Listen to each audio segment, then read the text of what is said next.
Hello everyone, welcome back to my channel. ಇವತ್ತಿನ ಒಂದು ವಿಡಿಯೋನಲ್ಲಿ ನಾನು ನಿಮಗೆ ಗಣಕೆ ಸೊಪ್ಪಿನ ಬಜ್ಜಿ ಹೇಗೆ ಮಾಡೋದು ಅಂತ ತೋರಿಸ್ಕೊಡ್ತಾ ಇದ್ದೀನಿ. ಇದಕ್ಕೆ ಏನೆಲ್ಲ ಇಂಗ್ರೀಡಿಯೆಂಟ್ಸ್ ಬೇಕು ಅಂದರೆ ಈರುಳ್ಳಿ, ಬೆಳ್ಳುಳ್ಳಿ, ಶುಂಠಿ, ಕೊತ್ತಂಬರಿ ಸೊಪ್ಪು, ಕಾಯಿ ತುರಿ, ಗಣಿಕೆ ಸೊಪ್ಪನ್ನು ಬಿಸಿನೀರಿನಲ್ಲಿ ತೊಳ್ಕೊಂಡು ಇಟ್ಕೊಂಡಿದ್ದೀವಿ, ಬೇಳೆ ಸಾಂಬಾರು ಪೌಡರು, ಒಗ್ಗರಣೆಗೆ ಕರಿಬೇವಿನ ಸೊಪ್ಪು, ಸಾಸಿವೆ ಮತ್ತು ಹಸಿ ಹಾಲು. ಗಟ್ಟಿಯಾಗಿರಬೇಕು, ಹಸಿ ಹಾಲು ತಗೋಬೇಕು, ಕುದಿಸಿರಬಾರ್ದು. ಇದಿಷ್ಟು ಇದ್ದರೆ ನಿಮಗೆ ಗಣಕೆ ಸೊಪ್ಪಿನ ಬಜ್ಜಿ 3ರಿಂದ 4 ನಿಮಿಷದ ಒಳಗಡೆ ಹೇಗೆ ಮಾಡೋದು ಅಂತ ತೋರಿಸ್ಕೊಡ್ತೀವಿ. ನೀವು ಕೂಡ ಮನೆಯಲ್ಲಿ ಇದನ್ನು ಒಂದ್ಸಲ ಟ್ರೈ ಮಾಡಿ.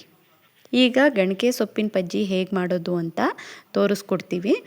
ಮೊದಲಿಗೆ ರುಬ್ಕೊಳ್ಳೋದಕ್ಕೆ ಈರುಳ್ಳಿ, ಬೆಳ್ಳುಳ್ಳಿ, ಶುಂಠಿ, ಕೊತ್ತಂಬರಿ ಸೊಪ್ಪು, ಕಾಯಿ ತುರಿ ಮತ್ತು ಏನು ನಾವು ಬಿಸಿನೀರಿನಲ್ಲಿ ತೊಳೆದು ಇಟ್ಕೊಂಡಿದ್ವಿ ಗಣಕೆ ಸೊಪ್ಪು, ಹಾಗೆಯೇ ಬೇಳೆ ಸಾಂಬಾರು ಪೌಡರ್ನ ನಾವು ಮನೆಯಲ್ಲೇ ಮಾಡಿ ಇಟ್ಕೊಂಡಿರುವಂಥ ಬೇಳೆ ಸಾಂಬಾರು ಪೌಡರು, ಅದನ್ನು ಕೂಡ ಹಾಕ್ಕೊಂಡು ಚೆನ್ನಾಗಿ ನುಣ್ಣಗೆ ಆಗೋ ಥರ ನಾವು ಇದನ್ನು ರುಬ್ಕೋಬೇಕು. ನೋಡಿ, ಇದೇ ಬೇಳೆ ಸಾಂಬಾರು ಪೌಡರು ನಾವೇ ಮನೆಯಲ್ಲಿ ಮಾಡಿ ಇಟ್ಕೊಂಡಿದ್ದೀವಿ. ಇದನ್ನು ಕೂಡ ಹಾಕ್ಕೊಂಡು ಚೆನ್ನಾಗಿ ನುಣ್ಣಗೆ ಆಗೋ ಥರ ನಾವು ಇದನ್ನು ರುಬ್ಕೋತಾ ಇದ್ದೀವಿ. ನೋಡಿ, ಇವಾಗ ನುಣ್ಣಿಗೆ ಪೇಸ್ಟ್ ಆಗಿದೆ. ಇವಾಗ ನಾವು ಒಗ್ಗರಣೆಗೆ ಹಾಕೋಬೇಕು. ಒಗ್ಗರಣೆಗೆ ಇವಾಗ ಸ್ಟವ್ನ ಆನ್ ಮಾಡಿ ಪಾತ್ರೆಗೆ 2ರಿಂದ 3 ಸ್ಪೂನು ಆಯಿಲ್ನ ಹಾಕಿದ್ದೀವಿ. ಎಣ್ಣೆ ಬಿಸಿಯಾದ ನಂತರ ನಾವು ಅದಕ್ಕೆ ಸಾಸಿವೆ ಹಾಕೋತಾ ಇದ್ದೀವಿ. ಮತ್ತು ಸಾಸಿವೆ ಹಾಕ್ಕೊಂಡಾದಮೇಲೆ ಅದಕ್ಕೆ ಕರಿಬೇವಿನ ಸೊಪ್ಪು ಹಾಕ್ತಾಯಿದ್ದೀವಿ. ಸಾಸಿವೆ ಮತ್ತು ಕರಿಬೇವಿನ ಸೊಪ್ಪು ಎರಡೂ ಚೆನ್ನಾಗಿ ಸಿಡಿದ ಮೇಲೆ, ಅಂದರೆ ಚೆನ್ನಾಗಿ ಫ್ರೈ ಆದಮೇಲೆ, ನಾವು ಅದಕ್ಕೆ ಏನು ರುಬ್ಬಿಟ್ಕೊಂಡಿದ್ವಿ ಮಸಾಲ, ಆವಾಗಲೇ ತೋರಿಸಿದ್ದು, ಅದನ್ನು ಹಾಕೋತಾ ಇದ್ದೀವಿ. ಇಷ್ಟನ್ನು ನಾವು ಒಗ್ಗರಣೆಗೆ ಹಾಕ್ಕೊಂಡಾದಮೇಲೆ ನಾವು ಇದನ್ನು ಕುದಿಯೋದಕ್ಕೆ ಬಿಡಬೇಕು.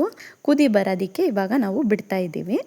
ಇವಾಗ ನೋಡ್ತಾ ಇರ್ಬೋದು ನೀವು ವಿಡಿಯೋನಲ್ಲಿ, ಚೆನ್ನಾಗಿ ಕುದಿ ಬರ್ತಾ ಇದೆ.